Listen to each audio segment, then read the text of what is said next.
Hello friends, welcome again to my YouTube channel. आज के इस वीडियो में हम बात करेंगे 12th क्लास की अकाउंटेंसी के 1 मार्क्स वाले वेरी इंपॉर्टेंट क्वेश्चंस के 8th पार्ट के बारे में।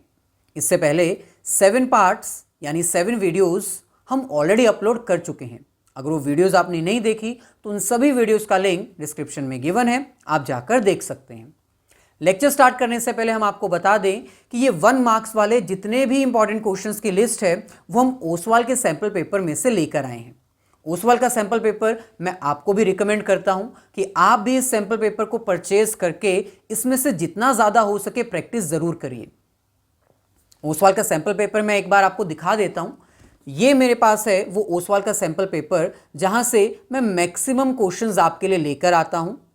इसको कवर कर पाना मेरे लिए मुश्किल है, इसलिए आप इसको परचेज करके अपनी तरफ से जितने ज़्यादा क्वेश्चन हो सके ज़रूर प्रैक्टिस करिए। इस एक सैंपल पेपर में एक तो आपको आपके सारे कॉमर्स स्ट्रीम के सैंपल पेपर मिल जाएंगे, अकाउंट्स, इकोनॉमिक्स, बिजनेस स्टडीज़ के अलावा इंग्लिश, मैथमेटिक्स, फिजिकल एजुकेशन, सारा कुछ ही, बिजनेस और कंप्यूटर साइंस भी इवन इसमें कवर्ड है। और दूसरी चीज़ आपको पता होना चाहिए कि फाइनल एग्ज़ाम जो है ना वो एक एवरेज स्टूडेंट के पॉइंट ऑफ व्यू से प्रिपेयर किए जाते हैं। तो ये जो सैंपल पेपर है ये एवरेज स्टूडेंट्स को ध्यान में रखते हुए इसमें डिफिकल्ट लेवल के क्वेश्चन भी हैं, एवरेज लेवल के क्वेश्चन भी हैं और इजी लेवल के क्वेश्चन भी हैं। कुछ स्टूडेंट्स होते हैं जो सिर्फ और सिर्फ ना डिफिकल्ट लेवल के क्वेश्चन प्रिपेयर करके चले जाते हैं ये सोच के कि सीबीएसई पता नहीं कितना मुश्किल क्वेश्चन पेपर आपके लिए सेट करेगा। तो ऐसा नहीं है। एवरेज स्टूडेंट्स के लिए वो क्वेश्चन पेपर सेट किए जाते हैं और स्टूडेंट्स इजी क्वेश्चन जो छोटे छोटे पॉइंट्स होते हैं उनको मिस कराते हैं और एग्जाम में वही क्वेश्चन उनको देखने को मिलते हैं। तो आज हम ऐसे ही कुछ क्वेश्चन डिस्कस करेंगे इस ओसवाल के सैंपल पेपर में से। तीसरी चीज़, ये ओसवाल का सैंपल पेपर आपको इसलिए भी परचेज करना चाहिए क्योंकि ये लेटेस्ट जो सीबीएसई का क्वेश्चन पेपर आया था, जो सैंपल पेपर आया था, उसके पैटर्न को ध्यान में रखते हुए यह डिज़ाइन किया गया है। जिस क्वेश्चन में आपको ऑप्शन देखने को मिलेगा यहां पर भी ऑप्शन वैसा दिया गया है। किस चैप्टर में से कितने मार्क्स का कैसा क्वेश्चन आ सकता है वो सारा इसमें कवर्ड है। तो इसको परचेज करके एग्जाम आ चुके हैं, प्रैक्टिस कर लीजिए। चलिए आज का ये लेक्चर स्टार्ट करते हैं और हम अपने कुछ क्वेश्चंस जो इंपॉर्टेंट है 1 मार्क्स में वो डिस्कस करते हैं। ये है हमारे पास ओसवाल के सैंपल पेपर में से क्लास 12th की अकाउंटेंसी के 1 मार्क्स वाले वेरी इंपॉर्टेंट क्वेश्चंस का 8th पार्ट। चलिए अपने फर्स्ट क्वेश्चन से स्टार्ट करते हैं। तो फर्स्ट क्वेश्चन में हमें कह रहे हैं which of the following is not an essential feature of partnership. Number 1, an agreement oral और written should exist among the partners. Partners के बीच में चाहे ओरल हो चाहे रिटन हो, लेकिन एक एग्रीमेंट जिसको हम पार्टनरशिप डीड कहते हैं वो होना चाहिए। तो ये तो एक एसेंशियल फीचर है पार्टनरशिप का। जो एसेंशियल फीचर नहीं है हमें वो ढूंढना है। एग्जाम में आपको यह ध्यान रखना होगा, नॉट एन इसेंशियल अगर लिखा है तो मतलब जो पार्टनरशिप का फीचर नहीं है वो आपने टिक करके आना है। जल्दबाजी में गड़बड़ मत कराना। Next, agreement should be carry on lawful business. Obviously lawful business का ही एग्रीमेंट हो सकता है।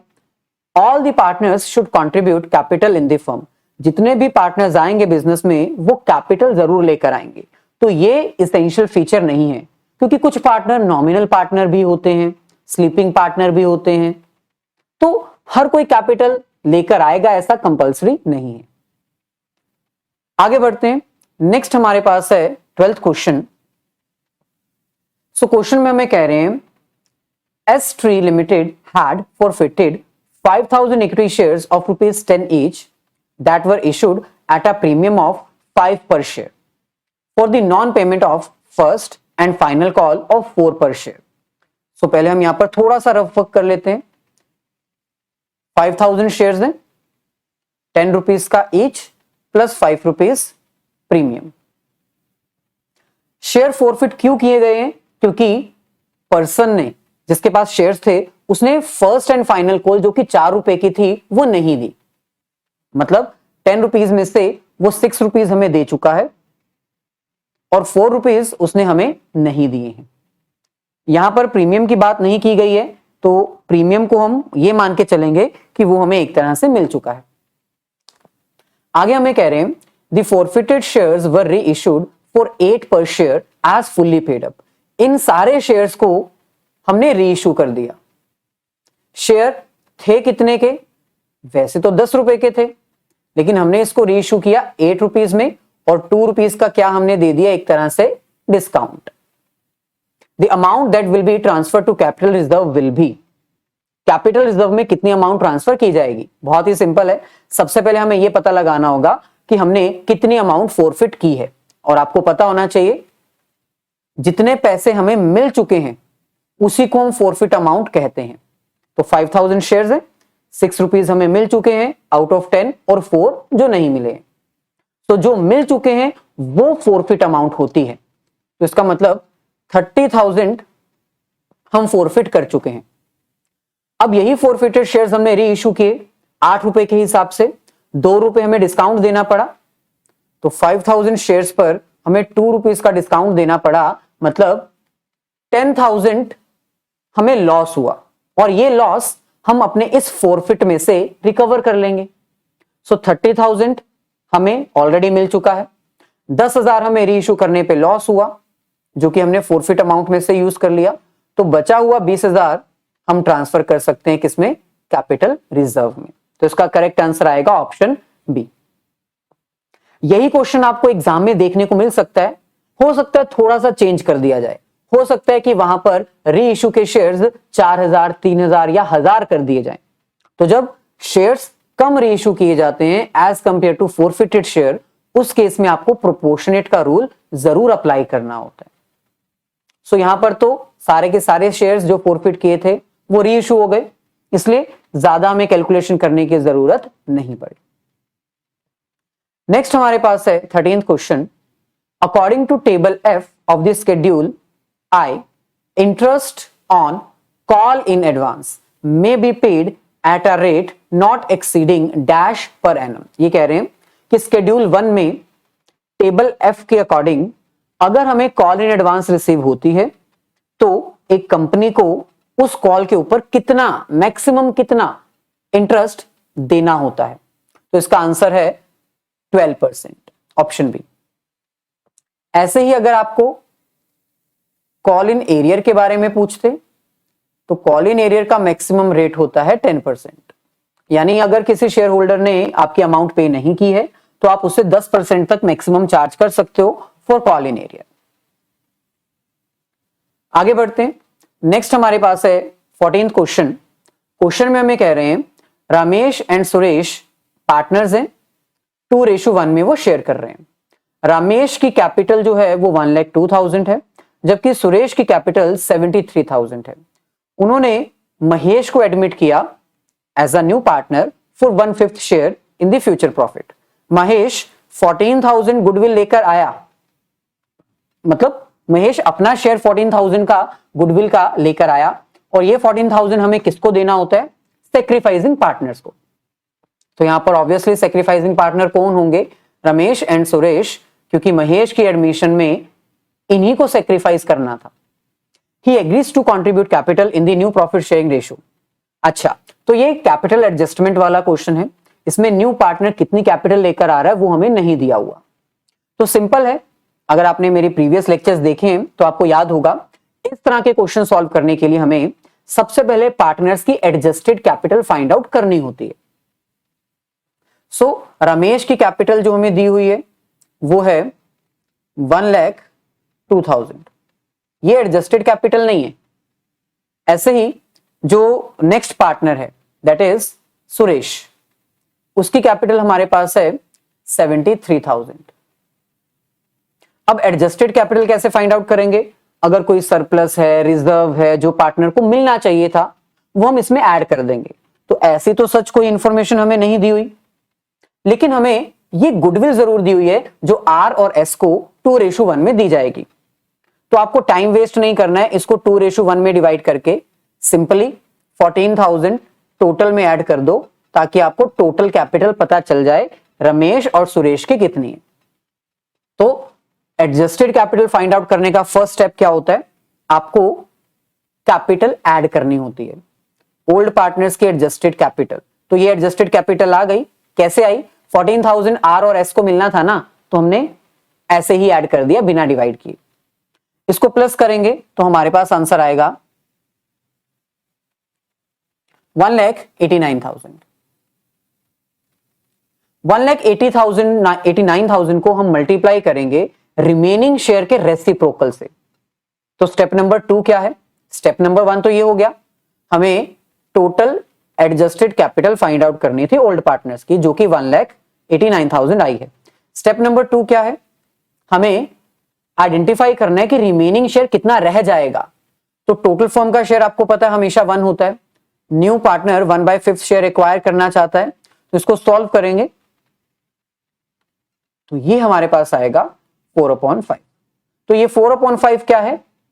Remaining share. रिमेनिंग शेयर का हम क्या करेंगे? रेसिप्रोकल। रेसिप्रोकल मतलब 5 ऊपर और 4 नीचे। इसको सॉल्व करने पे हमारे पास आंसर आएगा 2,36,250। तो ये हो गया स्टेप नंबर 2। 1,89,000 एडजस्टेड कैपिटल को हमने मल्टीप्लाई किया रेसिप्रोकल रिमेनिंग शेयर के साथ। स्टेप नंबर 3 में जो हमारे पास वैल्यू आई है 2,36,250, अब ये पूरी फर्म की न्यू कैपिटल है। इसमें से नए पार्टनर का शेयर 1/5 है, तो 1/5 करके हमारे पास जो आंसर आएगा वही करेक्ट होगा। सो ये आ रहा है 47,250, जो कि ऑप्शन सी है। आगे बढ़ते हैं, बहुत ही इंटरेस्टिंग क्वेश्चंस हैं जो कि आपको ओसवाल के सैंपल पेपर में देखने को मिल रहे हैं। 15th question, if the date of drawing is not given, interest on total drawing is calculated for. अगर डेट ऑफ ड्रॉइंग नहीं गिवन, पार्टनर ने कब अमाउंट विड्रॉ करवाई है, कोई इंफॉर्मेशन अगर नहीं गिवन है, तो नॉर्मली 6 मंथ्स की इंटरेस्ट ऑन ड्रॉइंग चार्ज की जाती है। अब यहां पर आपको यह भी पता होना चाहिए, कई बार इंटरेस्ट ऑफ रेट के साथ आपको पर एनम वर्ड दिया होता है और कई बार कुछ भी मेंशन्ड नहीं होता, सिर्फ रेट लिखा होता है 12%, उसके साथ पर एनम नहीं लिखा होता। तो इसमें भी आपको एग्जाम में ध्यान रखना है, अगर पर एनम दिया है तो ऑन एन एवरेज हम 6 मंथ के लिए इंटरेस्ट ऑन ड्रॉइंग चार्ज करते हैं। लेकिन अगर पर एनम नहीं मेंशन, तो हम कंप्लीट ईयर यानी 12 मंथ्स के लिए इंटरेस्ट ऑन ड्रॉइंग चार्ज कर सकते हैं। तो यहां पर कह रहे हैं कि अगर डेट ही नहीं दी हुई, ना ही पर एनम ना ही कुछ, मतलब हमें कुछ बताया नहीं हुआ, इंटरेस्ट रेट छोड़ दो, सिंपल सिर्फ इतना पूछा है कि अगर डेट ना दी हो, इंटरेस्ट रेट की बात नहीं की गई, अगर डेट ना दी हो, तो आप ड्रॉइंग्स के ऊपर इंटरेस्ट कैसे कैलकुलेट करोगे 6 मंथ्स के according. Rule number 1। Rule number 2, अगर परसेंटेज के साथ पर एनम दिया हुआ है तो भी 6 मंथ्स, अगर परसेंटेज के साथ कुछ मेंशन नहीं, थर्ड रूल, 12 मंथ के लिए इंटरेस्ट ऑन ड्रॉइंग चार्ज करनी है। आगे बढ़ते हैं, 15th क्वेश्चन में आपको ऑप्शन देखने को मिलेगा फाइनल एग्जाम में। तो यहां पर हम कह रहे हैं, क्वेश्चन में हमें पूछ रहे हैं, if equal amounts are withdrawn in the beginning of each month, beginning of each month throughout the year, interest on drawing is calculated as. अब आपको पता होना चाहिए, अगर एवरी मंथ हम विड्रॉ करवा रहे हैं, एवरी मंथ अगर अमाउंट विड्रॉ करवाई जा रही है और वो भी बिगिनिंग में, तो 6.5 मंथ के लिए इंटरेस्ट ऑन ड्रॉइंग चार्ज किया जाता है। अगर एवरी मंथ हम विड्रॉ करवा रहे हैं मिडल में, जैसे 15th Jain, 15th Feb, middle में, तो 6 मंथ्स के लिए इंटरेस्ट ऑन ड्रॉइंग। और अगर हम एंड में विड्रॉ करवा रहे हैं, जैसे 31st जैन, 28th या 29th फेब, 31st मार्च, ईयर एंडिंग में या फिर हर मंथ के एंड में अमाउंट विड्रॉ करवा रहे हैं, तो 5.5 मंथ के लिए इंटरेस्ट ऑन ड्रॉइंग चार्ज की जाती है। तो हमें कौन सा पूछा गया है? इन द बिगिनिंग 6.5, तो वो कहां पर है? ऑप्शन बी में, जिसका करेक्ट आंसर ऑप्शन बी है। आगे बढ़ते हैं, नेक्स्ट हमारे पास है question number 16। So question number 16 में हमें कह रहे हैं, due to change in profit sharing ratio, X sacrifice his 3/10 share while Z gain his 3/10 share. Profit sharing ratio X और जेड में चेंज हुई है, कितनी रेशियो थी नहीं बताया, बस इतना बताया कि सैक्रिफाइस किया है एक्स ने और गेन किया है जेड ने। Due to change in profit sharing ratio, they decided to record the effect of the following without affecting the book figures by passing an adjustment entry। अब ये बहुत ही इंपॉर्टेंट रूल है जो कि आपको एग्जाम में देखने को मिल सकता है। पार्टनर जो हैं वो अपनी बुक फिगर्स चेंज नहीं करना चाहते, बस एडजस्टमेंट एंट्री पास करना चाहते हैं। और एडजस्टमेंट एंट्री क्या होती है? गेनिंग पार्टनर और सेक्रीफाइसिंग पार्टनर के बीच में ये पास की जाती है। जो गेनिंग पार्टनर होता है उसके अकाउंट को डेबिट और जो सेक्रीफाइसिंग पार्टनर होता है उसके अकाउंट को हम क्रेडिट करते हैं। इसका मतलब इतना क्लियर है कि जो Z है वो गेन कर रहा है तो इसका अकाउंट तो डेबिट ही होगा, Z's अकाउंट डेबिट। और क्योंकि X सेक्रीफाइस कर रहा है इसलिए इसका अकाउंट क्रेडिट होगा। Z पैसा लेकर आएगा, X को देगा। तो यहां पर देख लो एक बार X का अकाउंट कहां कहां क्रेडिट हो रहा है। एक तो यहां, ये गलत है, ये भी गलत है, या फिर यहां। तो इन दोनों में से A या D, इन दोनों में से कोई एक करेक्ट आंसर होगा। चलिए हम देख लेते हैं कितनी अमाउंट से हमें इसको पास करना है। सबसे पहले जनरल रिजर्व 35,000 है, प्लस प्रॉफिट एंड लॉस का क्रेडिट यानी पॉजिटिव बैलेंस है, प्लस हो जाएगा 20,000 सस्पेंस अकाउंट है यानी कि लॉस है, तो माइनस कर देंगे। तो 35 प्लस 15 50 माइनस 20, ये आ जाएगा 30,000। 30,000 में गेन और सेक्रीफाइसिंग रेशियो 3/10 है, तो ये आ जाएगा 9,000। तो 9,000 वाली एंट्री करेक्ट है यानी कि ऑप्शन डी यहां पर करेक्ट है। आगे बढ़ते हैं, अब हम बात करते हैं अपने पार्ट बी की, that is analysis of financial statement. So यहां पर हमें कह रहे हैं 27th क्वेश्चन में, a transaction that increases both current ratio and quick ratio. एक ट्रांजैक्शन आपको आइडेंटिफाई करनी है इन चारों में से जो करंट रेशियो और क्विक रेशियो को इंक्रीज कर सके। देखो जब आपको एग्जाम में ऐसे क्वेश्चन आते हैं ना, तो आप इनको प्रैक्टिकली सॉल्व किया करिए, रटके जाने की जरूरत नहीं है। एग्जाम में अगर ये चीजें रटके जाओगे तो एग्जाम तक भूल जाएंगे। सिंपल है, करंट रेशियो का फॉर्मूला क्या होता है? Current asset over current liability. और क्विक रेशियो का फॉर्मूला क्या होता है? क्विक एसेट्स जिसमें इन्वेंट्री और प्रीपेड एक्सपेंसेस नहीं आते हैं, डिवाइडेड बाय करंट लायबिलिटी। तो मान लो ये आपकी 2/1 है, यानी 2 लाख आपकी करंट एसेट है और 1 लाख आपकी करंट लायबिलिटी है। अब एक एक एंट्री को रीड करो, इसमें अप्लाई करो। अगर उसकी एप्लीकेशन से आपकी करंट रेशियो बढ़ रही है, फिर क्विक रेशियो में उसको अप्लाई करो। अगर दोनों इंक्रीज हो रही हैं तो वही आपका करेक्ट आंसर होगा। जैसे फॉर एग्जांपल अगर मैं बात करूं अपनी फर्स्ट ट्रांजैक्शन की, purchase of stock in trade on credit. उधार पे आपने स्टॉक परचेज किया, मान लो 1 लाख का। अगर 1 लाख का स्टॉक परचेज करोगे तो इसमें 1 लाख ऐड होगा क्योंकि स्टॉक आपकी एसेट है। उधार पे आपने मांगा है, सामान उधार पे लिया है, तो 1 लाख इसमें भी ऐड होगा। तो ये आपकी अब रेशियो बन जाएगी 3 लाख ओवर 2 लाख। इसका मतलब अगर आप इसको सॉल्व करोगे तो आपकी करंट रेशियो आएगी 1.5:1, जो कि कम हो गई। पहले 2:1 थी, अब 1.5:1 हो गई। इसका मतलब ये तो करेक्ट आंसर हो ही नहीं सकता। तो ऐसे करते करते आपने चारों को चेक करना है, और हम अगर आपको डायरेक्टली करेक्ट आंसर बताएं, आपका करेक्ट आंसर होगा ऑप्शन डी। कैसे? वो भी बहुत सिंपल है, समझ लीजिए।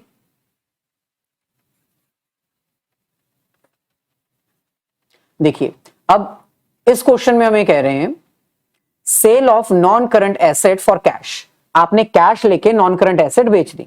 वो नॉन करंट एसेट कौन सी थी ये नहीं पता, बेच दी ना, पैसा आया। मान लो 1 लाख की बेची तो आपका कैश बढ़ गया जो कि करंट एसेट है। और यहां पर भी करंट एसेट में कैश तो आती ही आती है, ये भी 1 लाख बढ़ गया। तो अब आपकी रेशियो क्या हो गई? 3:1। लायबिलिटी में कोई चेंज नहीं आएगा, यहां पर भी आपकी रेशियो बढ़ जाएगी। सो ये वो अकेली एक स्टेटमेंट है जिससे दोनों रेशियोज आपके इंप्रूव हो रही हैं। तो this will be the correct answer. इसमें हमारे पास और ऑप्शन भी है। और ऑप्शन में हमें पूछा है in a company's balance sheet provision for employees benefit to be settled within 12 months is shown under. यहां पर हमें कह रहे हैं कि कंपनी की बैलेंस शीट में इंप्लॉइज के प्रोविजंस सेटल करने हैं हमने 12 महीने के अंदर। तो ये तो लायबिलिटी है ऑब्वियसली, प्रोविडेंट फंड जो उनको देना होता है, प्रोविजंस जो बनाई जाती हैं इंप्लॉइज के लिए, वो लायबिलिटी होती है। तो होगी तो लायबिलिटी कौन सी, नॉन करंट या करंट? सिंपल है, 12 महीने के भीतर में मतलब करंट लायबिलिटी। आगे बढ़ते हैं। नेक्स्ट क्वेश्चन हमारे पास है 28 क्वेश्चन में हमें कह रहे हैं from the following information calculate proprietary ratio. तो प्रोप्राइटरी रेशियो का सबसे पहले तो आपको फॉर्मूला आना चाहिए। प्रोप्राइटरी रेशियो का फॉर्मूला होता है share holders fund divided by total assets. अगर परसेंटेज में पूछा है तो आपको मल्टीप्लाई 100 भी साथ में लिख देना है। अब बस देखते जाओ शेयर कैपिटल किस में आएगा, एसेट तो नहीं है, शेयर होल्डर फंड है, तो ये ऊपर वाली शेयर होल्डर्स फंड का पहला एलिमेंट है। नॉन करंट एसेट्स, तो ये एसेट्स में चला जाएगा 22 lakh. Next reserve and surplus share holders fund का ही पार्ट होता है, तो यहां पर ऐड हो जाएगा। और करंट एसेट्स टोटल एसेट्स का पार्ट है 10 लाख मल्टीप्लाई 100। इसको हम सॉल्व करेंगे, ये हमारे पास आ जाएगा 8 लाख अपॉन 32 लाख मल्टीप्लाई 100। इसको सॉल्व करेंगे, लाख से लाख कैंसिल हो गया, 8 के टेबल में ये 4 पे गया और 4 के टेबल में ये 25 पे गया, यानी 25% आपका करेक्ट आंसर है। आगे बढ़ते हैं। नेक्स्ट हमारे पास है 29th क्वेश्चन। 29th क्वेश्चन में हमें कह रहे हैं adjustment of propose dividend is. Propose dividend की एडजस्टमेंट किस तरह से की जाएगी इसके बारे में पूछा गया है। तो सबसे पहले add previous year's proposed dividend under net profit before tax. क्या यहां तक स्टेटमेंट सही है? प्रपोज्ड डिविडेंड प्रीवियस ईयर का हम नेट प्रॉफिट बिफोर टैक्स में ऐड करते हैं, obviously yes. And extra ordinary items and deducted under financial activity, क्योंकि प्रपोज डिविडेंड का मतलब होता है जो हमने शेयर होल्डर्स को पे करना है, तो ऑब्वियसली ये आउटफ्लो है फाइनेंशियल एक्टिविटी का, तो पहला ही आंसर हमारा एक्यूरेट है। ऐसे ही किया जाता है। कैश फ्लो स्टेटमेंट की अगर कोई भी डाउट है, कोई भी प्रॉब्लम है, तो एक वीडियो ऐसी है जिसका लिंक मैं डिस्क्रिप्शन में दे रहा हूं, उसको देखने के बाद पूरा कंप्लीट क्वेश्चन कैसे सॉल्व करते हैं आपको अच्छे से समझ आ जाएगा। वो वीडियो चाहे थोड़ी लेंथी है, लेकिन एक बार देख लो, मजा आ जाएगा। सारे डाउट्स तुरंत चुटकियों में सॉल्व होना स्टार्ट हो जाएंगे। आगे बढ़ते हैं। नेक्स्ट हमारे पास है 30th और लास्ट क्वेश्चन। वीडियो को लाइक और शेयर साथ में जरूर कर दीजिएगा। In the extract of balance sheet of RAM Limited, 12% debenture shows a balance of 2 lakh on 31st March 2021 and 1,60,000 on 31st March 2022। इसका मतलब हमने हमारे डिबेंचर्स रिडीम किए हैं, क्योंकि यहां पर हमें कह रहे हैं 31st मार्च 2021 को हमारे पास 2 लाख के डिबेंचर्स थे और ये डिबेंचर्स 31st मार्च 2022 को 1,60,000 के हो गए। तो कम कैसे हो गए? हमने रिडीम किए, मतलब पैसे वापस किए। इनका इंटरेस्ट रेट 12% है। इंटरेस्ट इनको हाफ ईयरली पे किया जाता है 30 सितंबर को, फिर 31 मार्च को। डिबेंचर्स हमने 30 सितंबर को रिडीम किए, यानी इन डिबेंचर्स के ऊपर हमें 12% इंटरेस्ट देना है, लेकिन केवल 6 महीनों के लिए, क्योंकि इसके बाद तो हमारे डिबेंचर्स रिडीम हो गए थे। तो बाकी 6 महीनों के लिए हमें 12% इंटरेस्ट देना है 6 महीने के लिए। तो इसको अगर हम सॉल्व करें तो ये हमारे पास आ जाएगा 12,000 और ये हमारे पास आ जाएगा 9,600। सो टोटल हमने कितना पे किया? 21,600। क्वेश्चन में आगे हमें कह रहे हैं how much amount will be shown in the financial activity for cash flow statement prepared on 31st March 2022। अब इसमें स्टूडेंट्स पता क्या करते हैं, उनको लगता है कि 21,600 आंसर आना चाहिए, आंसर दिया नहीं हुआ, और वहां से टीचर से लड़ने बैठ जाते हैं कि आंसर तो दिया ही नहीं। ऐसा नहीं है, आपको टोटल फाइनेंशियल एक्टिविटी इस क्वेश्चन में जो दिख रही है ना, वो सारी इंक्लूड करनी है। तो आपने 40,000 रुपए रिडीम किए थे, वो भी तो आउटफ्लो है फ्रॉम फाइनेंशियल एक्टिविटी, और 21,600 जो आपने इंटरेस्ट देना है वो भी आउटफ्लो है फाइनेंशियल एक्टिविटी का। तो टोटल आउटफ्लो कितना हो गया? 61,600। सो ये आपका करेक्ट आंसर है, ऑप्शन सी। सो चलिए, ये था हमारा आज का लेक्चर, जिसमें हमने 1 मार्क्स वाले वेरी इंपॉर्टेंट क्वेश्चंस कवर किए हैं। प्रीवियस वीडियोस एक बार जरूर देख लेना, क्योंकि ये वीडियोस आपके 20 मार्क्स 100% कंफर्म कर देगी। एग्जाम में ऐसे क्वेश्चन ही आपको देखने को मिलेंगे। सो वीडियो अगर अच्छी लगी हो तो इसको लाइक और अपने सभी फ्रेंड्स के साथ शेयर जरूर कर दीजिएगा।